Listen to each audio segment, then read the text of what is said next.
आज आपको एक ऐसे गीतकार के विषय में बताऊंगा मैं, जिनके पिता कह रहे थे उनसे कि क्या आप किसी लड़की से प्रेम किए?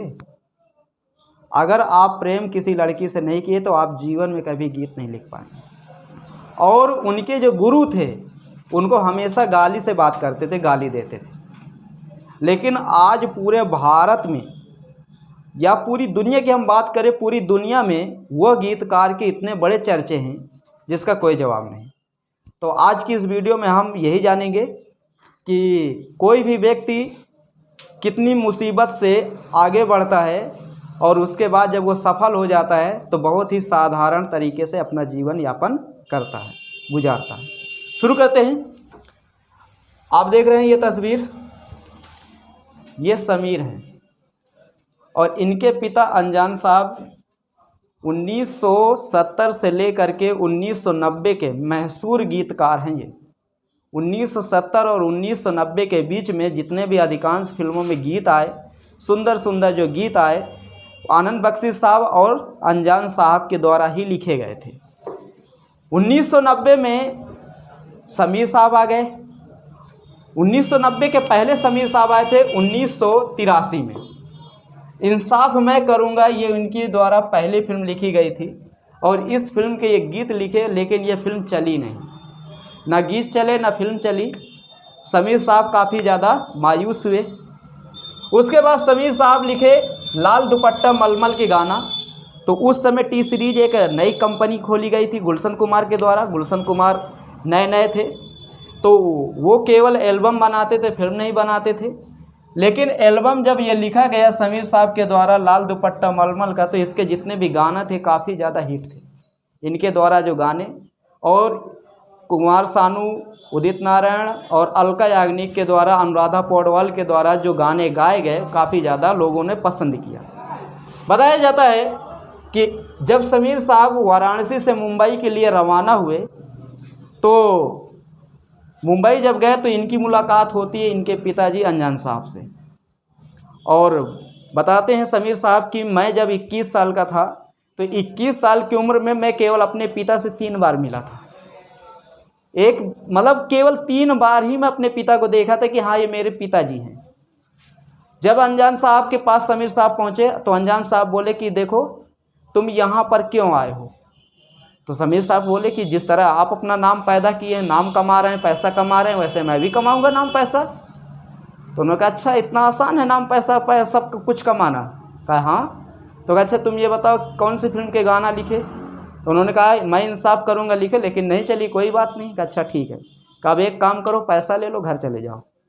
उन्होंने कहा मैं घर जाने के लिए थोड़ा आया हूँ, मैं तो भाई यहाँ पर काम करने के लिए आया हूँ। अनजान साहब बोले कि तुम्हारे बस का नहीं है। तो समीर साहब बोले कि मेरे बस का है, मैं करूँगा। तो कहा अच्छा। कहा हाँ। कहा अच्छा ये बताओ ईमानदारी से बताना, मैं कुछ सवाल आपसे करूँगा, आपको जवाब देना। कहा हाँ। एक पिता अपने पुत्र से सवाल पूछता है कि क्या तुम किसी लड़की से आज तक प्यार किए हो अभी? अब भैया अब इनके तो पसीना छूट गए। अब एक पिता पूछ रहा है अपने बच्चे से क्या आप किसी लड़की से प्रेम किए, प्यार किए? ये तो बहुत बड़ी, कौन पिता पूछेगा? अब फिर बच्चा क्या सच बता देगा क्या अपने पिता से? बहुत कम बच्चे बताते हैं। तो इन्होंने कहा आज या तो आर रहेगा या तो पार। इन्होंने कहा हाँ किए। जब इन्होंने कहा हाँ मैं किया हूँ तो कहा अच्छा। कहा हाँ। तो क्या अच्छा तुम प्यार किए तो क्या तुम्हारा दिल टूटा? तो कहा हाँ। तो कहा जब दिल टूटा तो तुम फिर लिख ले हो। क्या ठीक है।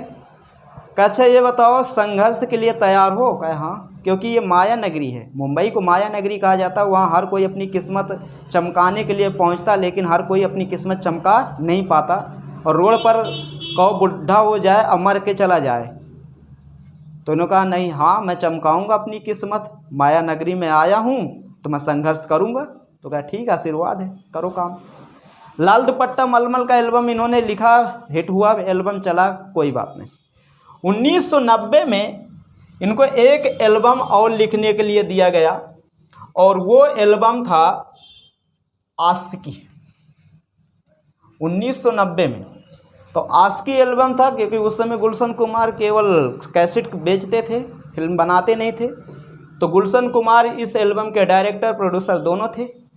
अब इसमें क्या हुआ कि एल्बम लिया गया और इस एल्बम का नाम उस समय रखा गया था चाहत। एल्बम के गाना लिख दिए गए और अनुराधा पौडवाल, उदित नारायण जैसे, और इसी एल्बम में नए नए संगीतकार के तौर पर आए थे नदीम श्रवण। और नदीम श्रवण बहुत अच्छे संगीतकार माने गए। अब जब ये एल्बम गया किसके पास, महेश भट्ट साहब के पास, तो ये महेश भट्ट साहब इस एल्बम के सारे गाने सुने और महेश भट्ट साहब ने जानते हो क्या कहा कि यार मैं इस पर फिल्म बनाऊंगा। तो गुलशन कुमार कहे कि फिल्म बनाओगे, फिल्म चली? कहा हाँ चलेगी, क्यों नहीं चलेगी। देखो आत्मविश्वास, तो उस समय एक्शन फिल्मों का दौर था 1990 में। तो गुलशन कुमार कहे अगर तुम इस पर फिल्म बनाओगे तो मैं भी इस पर पैसा लगाऊंगा, कोई दिक्कत नहीं, मेरे पास भी पैसे की कमी नहीं। महेश भट्ट साहब कहे ठीक है मैं कहानी लिखूंगा। उन्होंने कहानी लिखे। अब जब कहानी लिखी गई, इस फिल्म की शूटिंग भी शुरू होने वाली थी। यह भाई कि आप एक काम करो, कलाकार छांट लीजिए। तो महेश भट्ट साहब बोले कि मैं इसमें कोई पुराना कलाकार नहीं लूँगा, नया एल्बम है, नई कहानी है, नया प्रोड्यूसर है, मैं पुराना हूँ। भाई गुलशन कुमार कभी फिल्म बना ही नहीं, वो तो एल्बम बना रहे थे। अब कहे कि अब इस पर नए कलाकार लिए जाएंगे। अब ये हुआ कि नया कलाकार कैसे, जो और उस समय के प्रोड्यूसर थे, डायरेक्टर थे, वो काफ़ी ज़्यादा महेश भट्ट के ऊपर कहने लगे या पैसा डुबो देगा, क्योंकि उस समय कोई भी फिल्म आज क्या हल्के में बनती है क्या, फिल्मों में कम से कम अरबों रुपए करोड़ों रुपए लागत आती है। तो उस समय करोड़ों रुपए लागत आती थी। अब भैया इसमें क्या हुआ कि इन्होंने इस एल्बम का नाम चेंज किया और इसका नाम रख दिए आस्की। उसके बाद क्या हुआ, गुलशन को महेश भट्ट साहब बोले कि अब एल्बम तो तैयार हो गया, कहानी तैयार हो गई, अब शूटिंग की बारी, हीरो का चयन किया जाए। गुलशन कुमार से कहा हीरो मैं रखूँगा अपने पसंद का। कहे कैसे, कहा देखते हैं। बिल्कुल यंग लड़का रखे और देखने में बदसूरत। अब देखने में वो लड़का बदसूरत, ये भाई कि यार लड़का तो मिल गया हीरो, अब हीरोइन देखा जाए। तो हीरोइन भी कोई खास नहीं, अनु अग्रवाल कौन खास हीरोइन थी, कोई खास देखने में थोड़ा थी। उस समय श्रीदेवी, जूही चावला, अनेक अभिनेत्रियों का जलवा था, उनको किसी को नहीं लिया गया। एक नई लड़की पकड़ के रोड से उठा के उसका हीरोइन बना दिए, एक नया लड़का रोड से पकड़ के उसका हीरो बना दिए, बड़े बड़े बाल। हीरो का दोस्त दीपक तिजोरी को बना दिया गया। अब भैया शूटिंग शुरू, जब शूटिंग शुरू तो गुलशन कुमार वही का दिखे न, तो गुलशन कुमार कहें जब पूरी कंप्लीट हो गई तो गुलशन कुमार कहें यार एक काम करते हैं, ये फिल्म चली वाली ना, ये में पैसा फालतू का अलग गा है।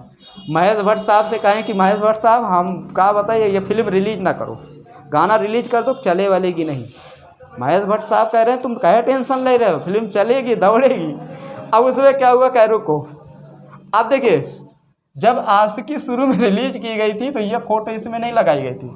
महेश भट्ट साहब कहें अब जो हमारा मेन पोस्टर रहेगा उसमें जानते हो क्या लगेगा, एक जैकेट रहेगी, हीरोइन को हीरो को दोनों को क्या चेहरा हमें नहीं दिखाना, चेहरा दिखाना ही नहीं। देखो इसमें दिख रहा ना, शुरुआत में 1990 में जब ये मूवी रिलीज हुई थी तो ऐसे ही इसको बना दिया गया था, चेहरा दोनों को दिखाया नहीं गया।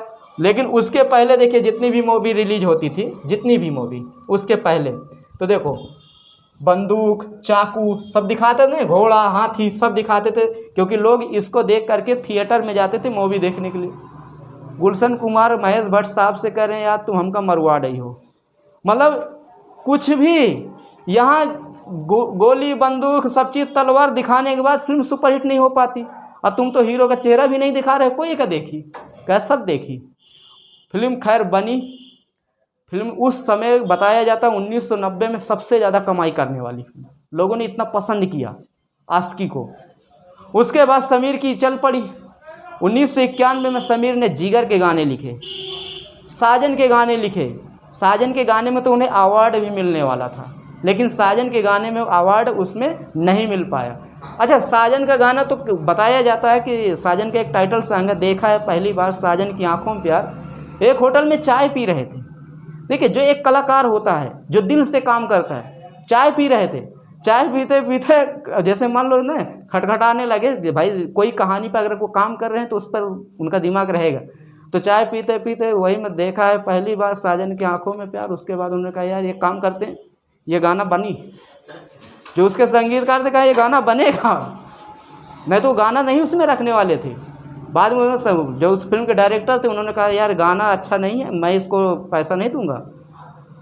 अब संगीतकार वही नदीम सरवन, उन्होंने कहा इसका पैसा हम देंगे, तुम चलो शूट करो। सलमान खान को बोला, माधुरी दीक्षित को लेके गए ऊटी तमिलनाडु में, वहाँ शूटिंग करें।